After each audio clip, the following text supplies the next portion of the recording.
sommes la société Iron Mountain. Je ne sais pas si vous connaissez déjà Iron Mountain. Vous avez déjà, par le passé, travaillé avec nous. Vous nous connaissez déjà. On est une société qui existe depuis 1951, donc c'est une vieille dame. Donc, mais on est vraiment focus sur la partie cybersécurité et la partie, surtout, accompagner nos clients dans le cadre de soit de reprise d'activité après un sinistre, ce qu'on voit les tendances, nous, c'est plus important pour nos clients actuellement.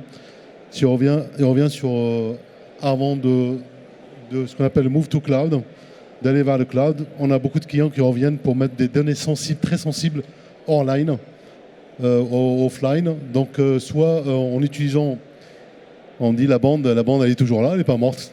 On voit qu'il y a de l'LTO 9 et 10 qui arrivent sur le marché.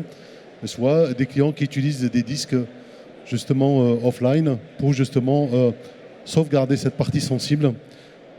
Et on ne fait pas que ça, c'est qu'on gère aussi la partie historique, parce qu'on accompagne nos clients sur la gestion de restauration de leurs données légales à partir des bandes. Parce que quand ils changent de logiciel de backup, soit ils étaient sur du Net Backup ou du NetVault ou de Tina par exemple, ils vont aller vers du Vim. Mais c'est important pour eux au niveau légal de garder quand même cette capacité de restaurer des données. On ne sait jamais si le légal demande de restaurer des données. Mais comme ils ont décommissionné les machines et justement ils n'ont plus de logiciel, donc on a cette capacité aussi de restaurer des données de nos clients. Mais le plus important, le message clé, ce qu'on essaie de passer dans ce qu'on vit nous par rapport aux tendances, c'est de plus en plus des clients très inquiets. De toute façon, tout le monde est susceptible d'être attaqué un jour. Il faut bien préparer ce jour-là. Qu'est-ce qu'on met en place justement pour reprendre tout de suite l'activité derrière. Et ça, on le voit tous les jours, nous. On accompagne nos clients et on essaie de préconiser, de mettre, avant d'aller sur le cloud, d'avoir des préconisations ou des prérequis afin de ne pas, comme j'ai expliqué au début de mon intervention, c'est d'avoir des données vraiment offline et qui permet justement de protéger ces données au cas d'attaque. Donc, mais on ne fait pas que ça, parce que comment gérer pendant des années le cycle de vie de la donnée. On a rajouté à notre brique, c'est la partie, parce qu'on accompagne nos clients dans la transformation digitale et Move to Cloud aussi. Donc on gère aussi la partie, le cycle de vie des équipements. Et, par contre, on a toujours notre ADN, c'est la protection de la donnée. C'est très important, parce que ce qu'on voit chez nos clients, c'est qu'il n'y a pas de process clair concernant la gestion de cycle de vie des équipements. Est-ce qu'il y a un process d'effacement, il y a un process de traçabilité?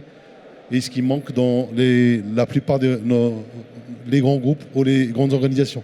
Je te laisse, Nicolas, de développer cette partie. Oui, très bien. Bonjour à tous.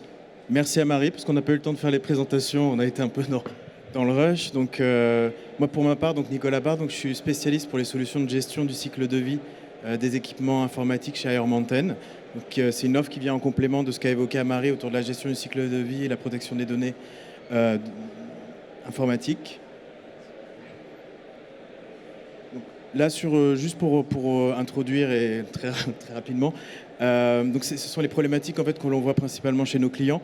Donc, la problématique principale dans tout ce qui est gestion du cycle de vie, donc quand je parle de gestion du cycle de vie des équipements informatiques, c'est tout ce qui est déploiement, accompagnement au déploiement, mais aussi la gestion de la fin de vie de manière responsable et avec valorisation. Donc on voit le premier point, c'est toujours l'aspect sécurité. C'est pour ça que Iron Mountain est vraiment sur l'ADN de protection de la donnée. Donc il y a toujours ce composant-là en fait, dans la fin de vie des équipements.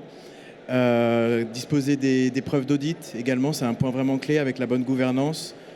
On a de plus en plus aussi des clients qui nous demandent qui ont des pressions environnementales, donc disposer de métriques en fait, par rapport à tout ce qui est fin de vie des équipements informatiques. Donc CO2 évité, poids de ce qui a été évité en décharge, valorisation des matériaux. Donc tout ça est proposé. Également, donc le dernier point, c'est aussi la maximisation de la valeur des actifs. Surtout dans ce contexte en fait, à l'heure actuelle où on voit que la RAM augmente, il y a des difficultés à s'approvisionner. Aujourd'hui, vos équipements en fin de vie en fait, peuvent véritablement être valorisés financièrement et financer par exemple vos projets IA ou encore voilà, le renouvellement de vos infrastructures. Je ne vais pas aller dans le détail de ce slide-là parce qu'on n'a pas le temps. C'est juste pour pouvoir voilà, indiquer que la conclusion... C'est bon. Okay. On a... Juste un point par rapport à ça, c'est que on a en fait un client, une banque américaine. Ils ont décidé de travailler avec un déménageur pour la fin de vie de leurs équipements IT.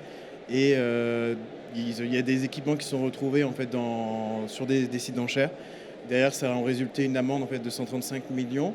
Donc c'est pas uniquement pour vous faire peur, mais c'est que tous ces critères-là en fait, permettent pas d'éviter totalement, mais de se prémunir de ce type de risque. Et je laisse la partie à Marie clôturer notre intervention. Ouais. Donc on reste toujours dans la partie cybersécurité et la sécurisation des données. C'est un point important, malgré qu'on maintenant gère le cycle de vie des équipements. Donc on est sur le stand H24. Donc on fera plaisir de vous rencontrer si vous avez des questions ou des informations concernant nos solutions. Et je crois qu'on est dans le timing, je crois, c'est bon. Donc H24, 77, oui. on est disponible pour vous. Voilà.